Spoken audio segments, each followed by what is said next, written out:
300 taong singkad, napakahaba na ng gabi sa ating bayan. 300 taon ng pagkamangmang at pagkatimawa. 300 taon ng pagkauhaw sa kalayaan at kasarinlan. Unang araw ng pagyapak ng Espanya sa ating bayan. Dala ang krus sa isang palad, tanda raw ng pananampalataya sa tunay na Diyos. Ngunit, sa kabilang palad naman ay espada na siyang iwinawasiwas upang maghasik ng takot at likong katuruan. Marami ang nagtangkang ipaglaban ang ating kalayaan gamit ang tabak. Ngunit, lahat sila ay namatay ng bigo.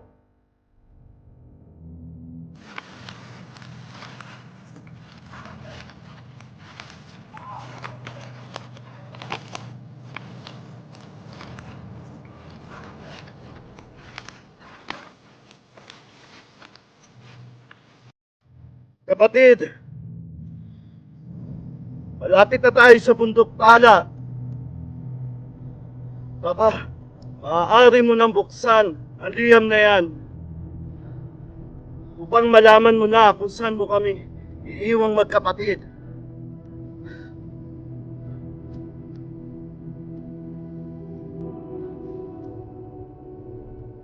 Arya!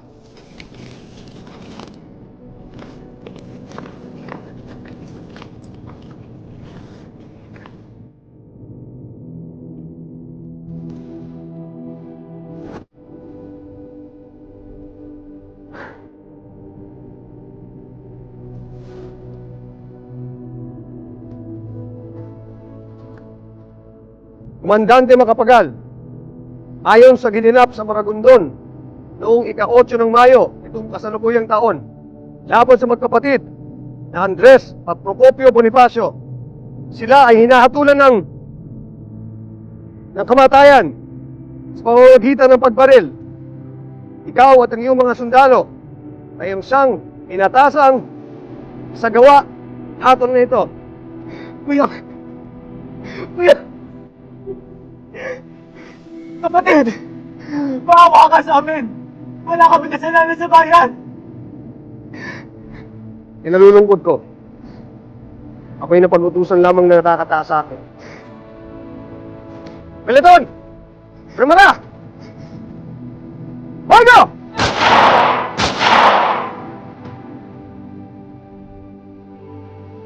Hindi namin sasayangin ang pala namin sa iyo, Supremo.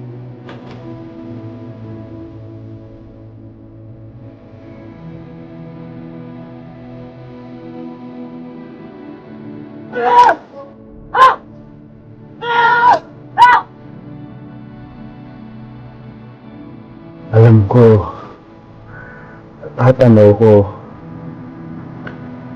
darating rin ang araw na makikita ko ang bandila ng aking bayan. Malayang humawagayway sa pisngi ng bunhaw lang. Katulad niya isang paslit na masayang naglalaro at sumisigaw ng inang malaya na ako. Katulad din niya ay isang paslit, masayang naglalaro at sumisigaw ng inang, malaya na ako. Malaya na ako. Alam ninyo, hanggang sa huling hininga ng aking Lolo Andres, hangad niyang mabigyan ng katuparan ang henerasyon ninyong mga kabataan.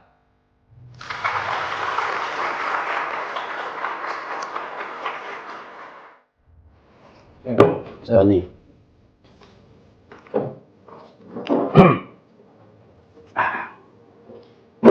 Hindi pinansin ni Presidente report natin. Pero bakit daw, sir? Ewan ko sa kanya. This is very frustrating, sir. Kung sa taas, wala silang suporta, paano pa natin masusugpo ang buong droga sa buong Pilipinas? I cannot imagine the worst life of the youth today. Ibang-iba ang buhay ng mga kabataan noon at ngayon. Imaginein mo na ang grade school student ay ginagamit ng mga magulang para maging drug courier. Di ba, Bonnie? Mahirap. Mahirap din noon, pero mas mahirap ngayon. Di lang mas mahirap, mas delikado pa. Ikaw ba, Bonnie? Ano bang naging buhay mo nung kabataan mo? Lumaki ako, sir, sa Domingo, Santiago. Malapit ako sa tabing Riles, malapit doon. At yung aking mga kalaro, nung ako'y lumaki na, mga batang Riles yan. So nakakahalubilo ko sila. Hanggang ngayon, kilala ko ng mga yan.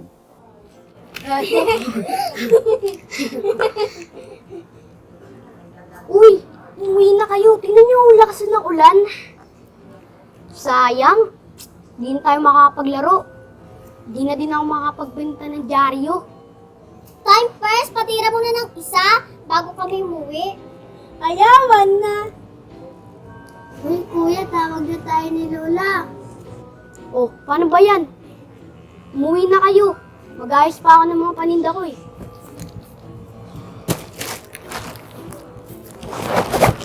Ano ba yan kung kailan ako nakatira, tsaka naman kayo mag-aayawan? Uwian na. Oh, sige ah. Sige na nga.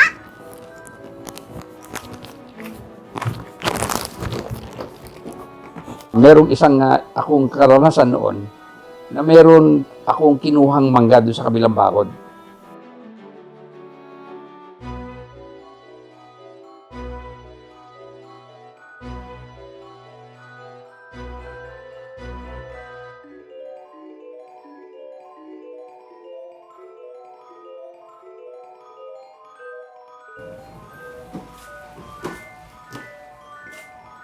Saan ka galing?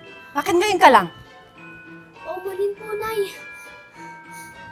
Di ba sabi ko sa'yo, pag alas 5:30 na, dapat nasa bahay ka na. Kasi mag-a-angelus tayo, di ba? Anong oras na? Pasensya na po.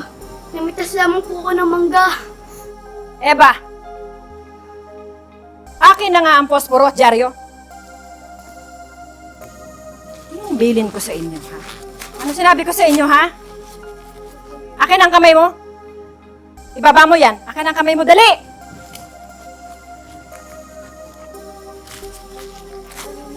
Buksan mo ang palad mo! Bukas! Diba? Kabilin-bilinin ko sa inyo, pag oras ng Angelus, dapat nasa tamang oras kayo dito sa bahay. Akin ang palad mo.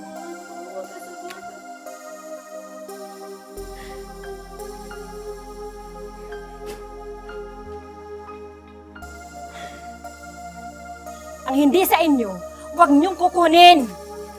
Kumuha ka ng mangga, hindi naman sa'yo. Di ba? Kabilin-bilinan ko sa inyo yan. Ang hindi sa inyo, huwag niyong kukunin. Pasensya na po, Nay. Oras ng Angelus? Oras ng Angelus, wala ka dito.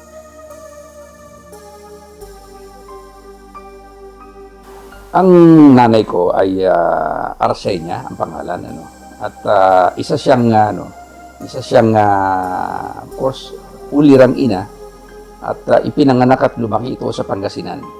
Ang aking ama naman ay talagang tubong Mindoro, no?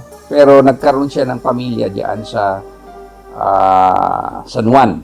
Ang pangalan ng aking ama ay si Valentin Santos Bonifacio. Kami yung pangalawang pamilya. Ang aking kapatid ay si Eva Bonifacio. Kanimitsu na siya ngayon dahil ang napangasawa nito ay isang Hapones. At ang kapatid ko naman sa kabilang pamilya, ang panganay ay ang Kuya Herman. Ito ay sinundan ng Kuya Rodrigo. At pumapangalawa ang Kuya Ladi. Pumapangatlo ang Kuya Ladi.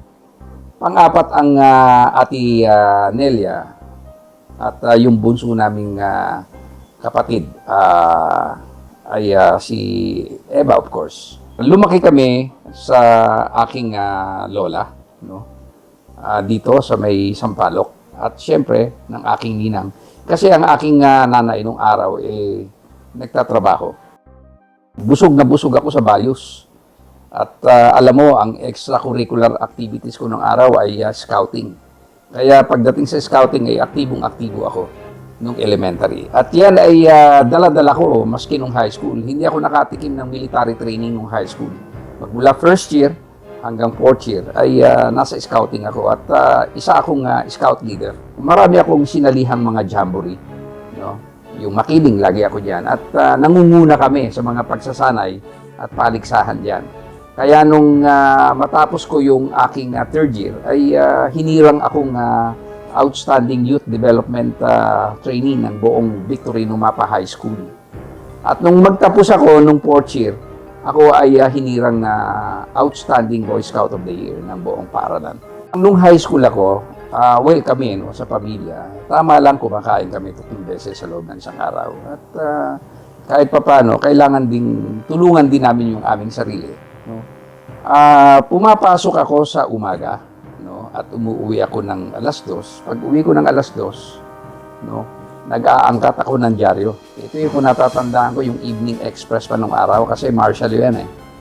So, binebenta ko yan magmula alas 4, matatapos ako alas 7. No? Diyan ako natutong sumakay sa istribo. At yung kinikita ko doon sa dyaryo na aking naipon ay binibili ko ng aking damit. No? Bukod doon, meron din akong syempre pangarap na dadating ang araw yung pagditinda ko ng dyaryo, hindi na ako sumasampa sa istribo. Bibili ako ng sarili kong bisikleta. Napakalayo ng mga kabataan noon kaysa sa mga kabataan ngayon. Nung kapanahunan natin napakalakas ng patriotism natin. Oo nga. Sana maibalik ang ROTC sa college. First year ako, naging aktibo na ako sa, wala na scouting noon. Aktibo na ako sa military training. Yan yung Reserve Officer Training Course. Dito talagang iba.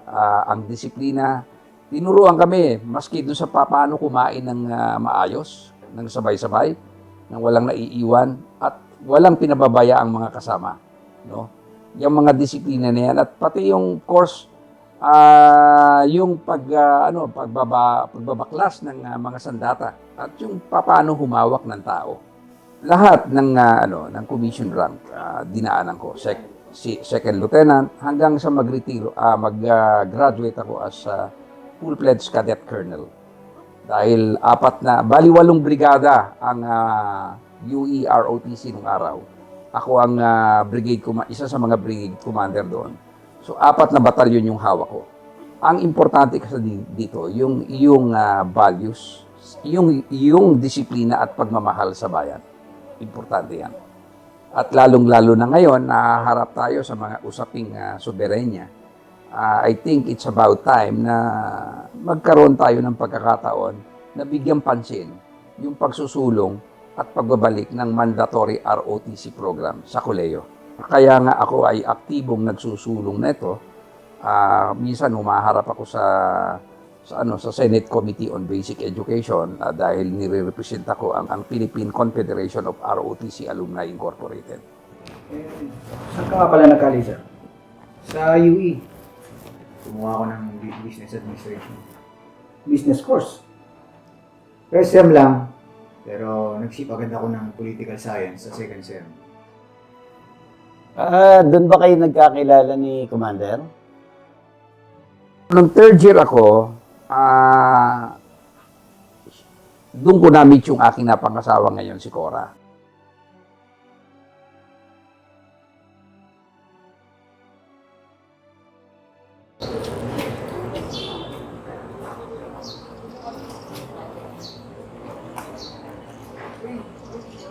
Hi, Cora. Bonyo.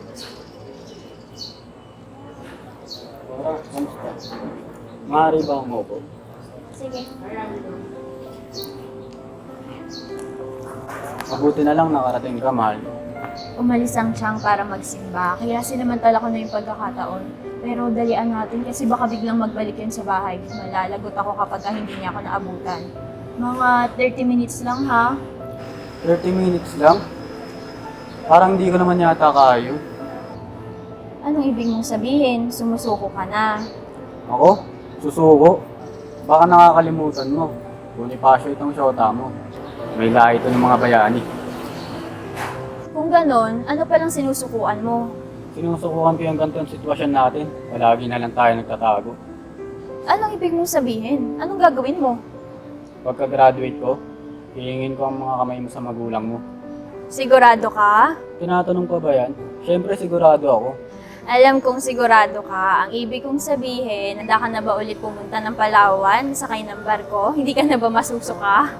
Baka nakakalimutan mo, Boy Scout ito. Laging handa.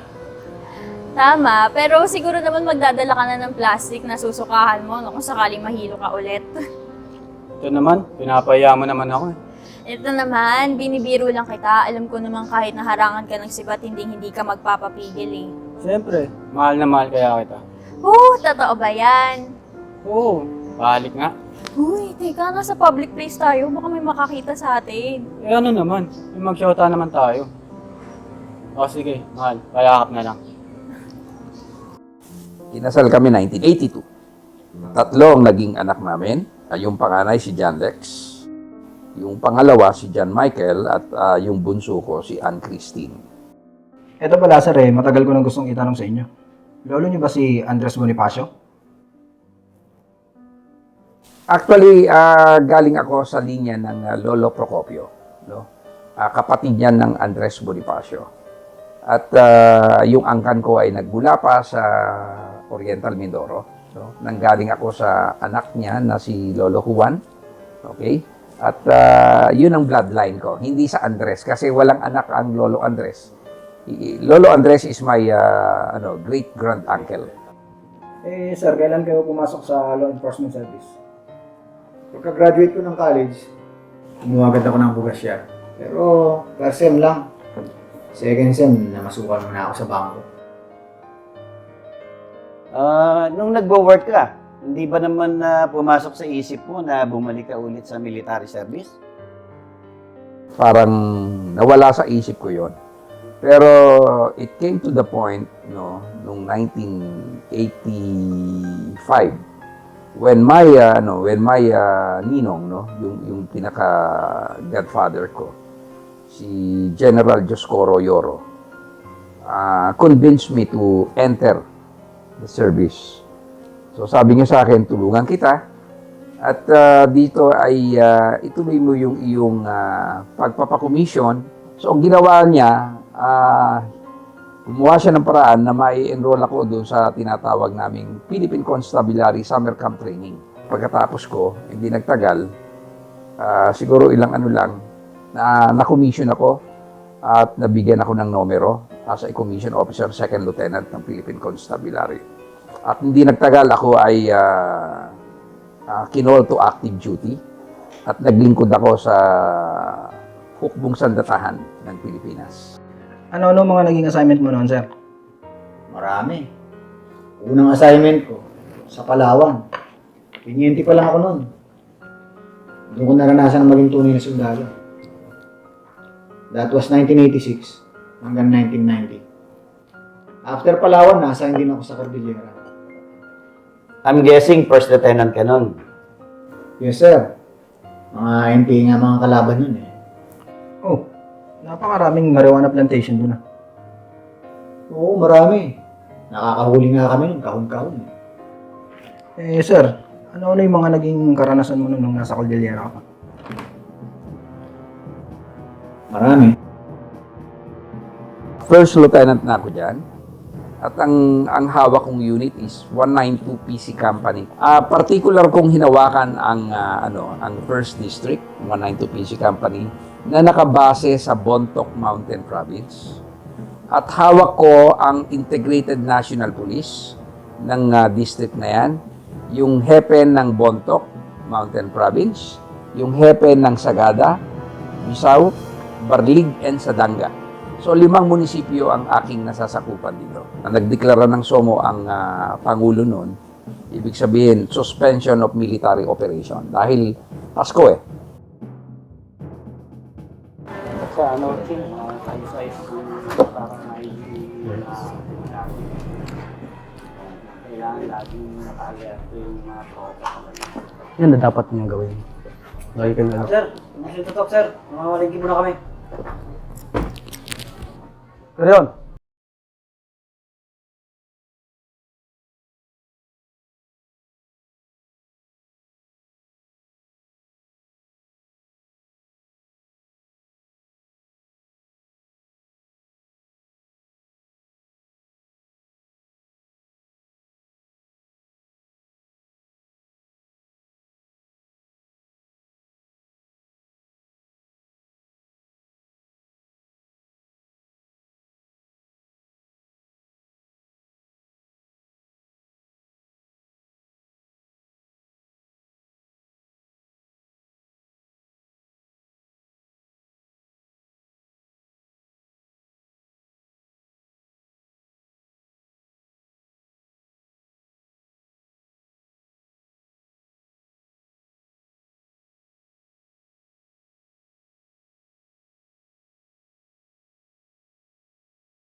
na-assign ako dun eh.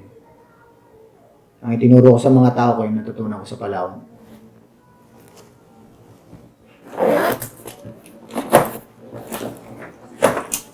Mahal, mag-iingat ka lagi ha. Alam mo naman, kapapanganak ko pa lang. Maliliit pa yung mga anak natin. Huwag ka mag-alala. Alang-alang sa'yo at sa mga anak natin. Mag-iingat ako. Naalala ko tuloy nung magkasintahan pa lang tayo. Oh, ay di ba sabi ko naman sa'yo, Bonifacio to. At tapang na tao. Alam ko naman yun. Naniniwala naman ako sa katapatan at katapangan mo. Ang sa akin lang, mag-iingat ka palagi. Basta nandito lang kami ng mga anak mo.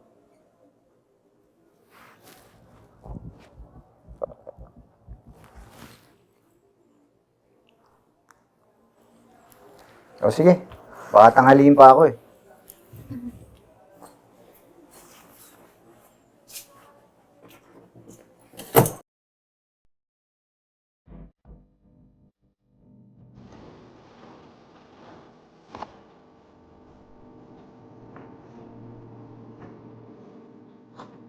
Alasan niyo ang mga pakiramdam niyo. Hindi natin alam kung nasaan ang mga kalaban. Isot! Move!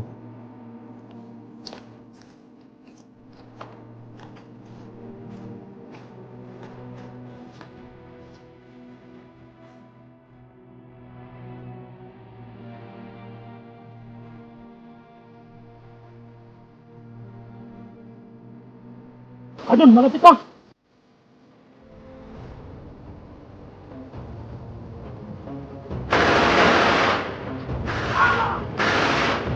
Men, cover!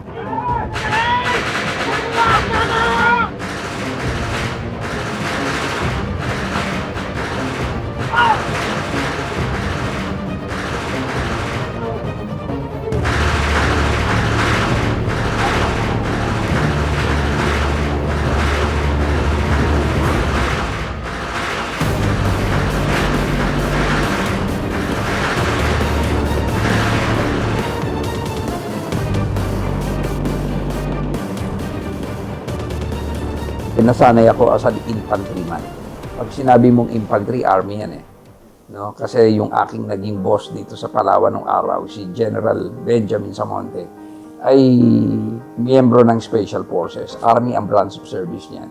Kaya nung maging commanding officer ako ng 192 PC Company, ganun din ang daladala kong karakter sa kanila. Pagdating sa operation, talaga napakahigpit ko. Merong matitigas ang ulo, at yung iba talaga nagtitake life pag umaalis, nag-aawol, talagang inaawol ko. Buti walang nag-amok. Ako sir, meron. Actually, ito yung last moment ko noon. Merong isang instance dito na nagwawala yung isang gunner namin. Gunner ito ng M60.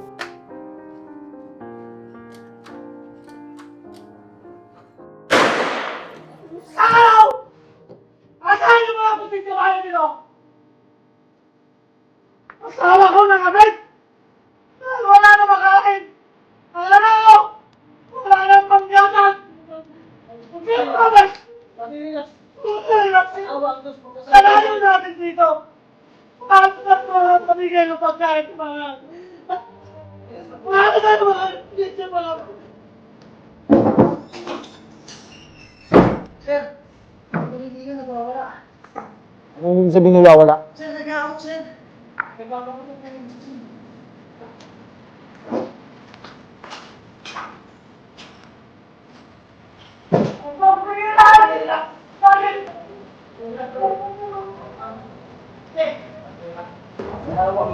Kasal tayo.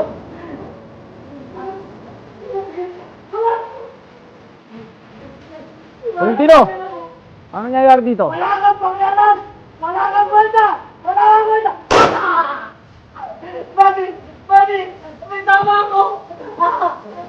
Sir, mapatid, sir! Hindi ko naman siya napatay. Buhay pa nga, kaya lang basag yung buto.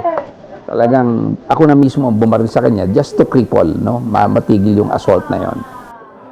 Ako ay kinasuhan ng frustrated homicide. Narilib ako dyan. At nagkaroon ng pagdinig at nung matapos yung pagdinig, ako ay napawalang sala. At nung mula noon, lumipat na ako ng Camp Crame. Mare, asan na ba yung asawa ko?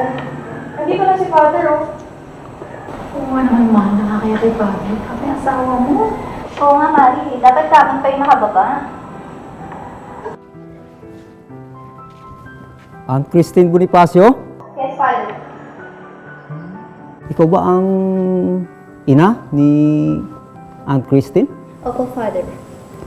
Asan ang asawa mo? Father. Father, present. Oh, mukhang pagod na pagod ka. Ilang bang bundok ang tinawid mo? Malayo po. Para lang makahabol ka dito. Ayan. So, hali na kayo. Lapit na kayo dito. At umpisa natin ang pagbibinyag sa ating kapatid. So, ngayon ay ating gaganapin ang pagbabasbas ng ating kapatid. Ano ba ang tungkulin ng bawat isa sa atin? Kayo bilang magulang, number 1, tungkulin ninyo ay subaybayan ang inyong anak sa kanyang paglaki. Kayo ang magiging modelo. Kayo ang gayahan kung anong nasabi nga, kung anong nakikita sa magulang ay siyang gagayahin ng bata. So, importante yung ating pagsasamahan. Hindi kailangan mawala yung ating pagmamahalan. Ano pa ng problema? May traffic pa.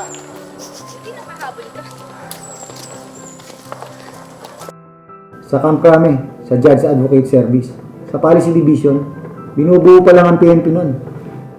Si General Nazareno ang boss niyo dyan. Yes, sir.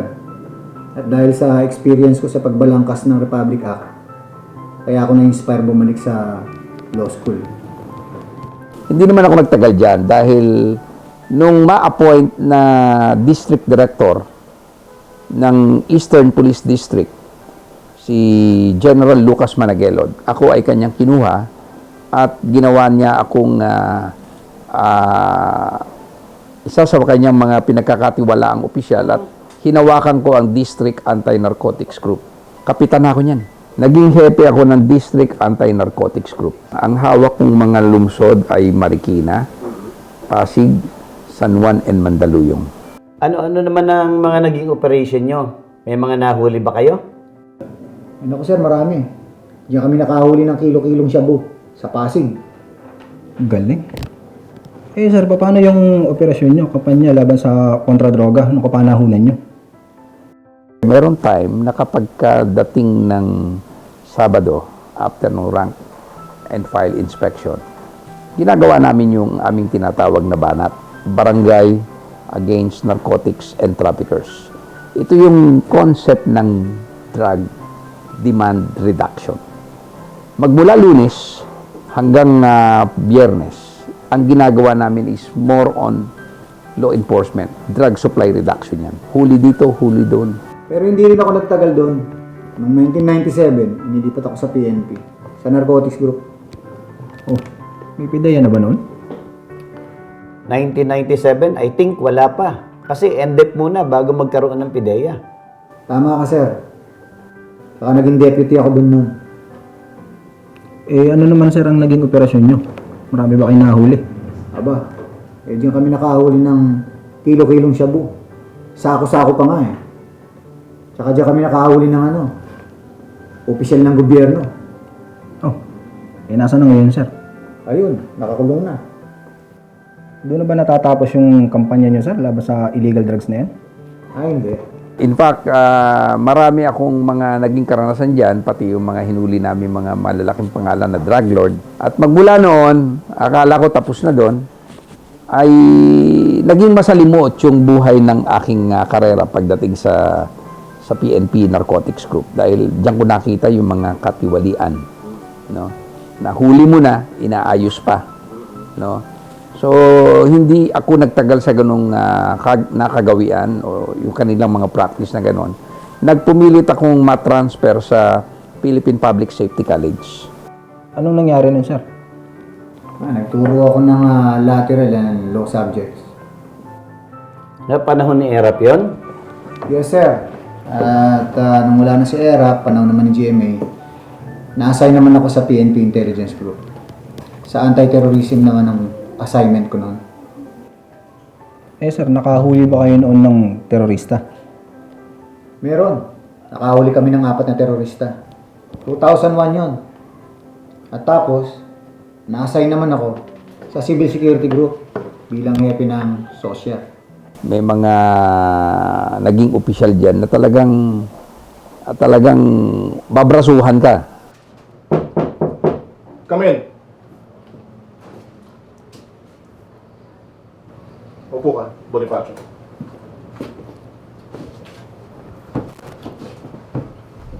So, ikaw pala, Rodrigo Bonifacio, ang gustong-gustong umagaw sa posisyon ko. Nainip ka na ba? General Pase and General Pan, they have appointed me to assume your post. Now, if you consider yourself as an officer and a gentleman, you will start packing your things. Bakit? May order na ba galing sa mga general? Di ba wala pa? They will come here anytime to give you the order. Then, hayaan mo muna bumaba ang order before you come here, banging my door, and kick me out of this office. Hindi kita pinapaalis. Pumunta lang ako dito Yes, para... I tell you, makakarating ka lang dito pag may baon ka ng kabao. Sige, putok mo!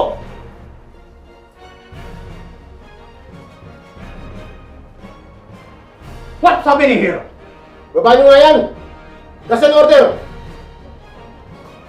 Parang hindi kayo magkabaro ah!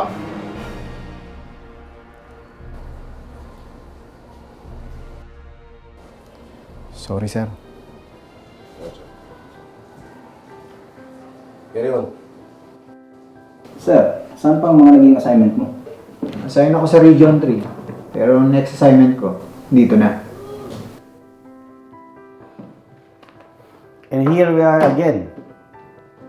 Hindi pinansin itong lahat ng mga nag-gathered nating mga report na pinaghirapan natin na dapat malaki ang may tutulong sa ating bansa upang mabawasan ang paglaganap ng droga. Sir, may naisip ako. Ano yun? Since you all in this campaign, bakit hindi tayo bumuo ng isang NGO? Ang plataforma is laban sa illegal na droga. Maganda idea yan. NGO. Pero kung focus lang tayo sa drug reduction, baka malabo yan. May naisip ka ba bang ibang idea, Bonnie? Meron. Bakit hindi natin subukan ng drug? Paran ang pangarap ng aking lolo. Ang bayani ng ating lahi na si Andres Bonifacio, isang malayang Pilipinas.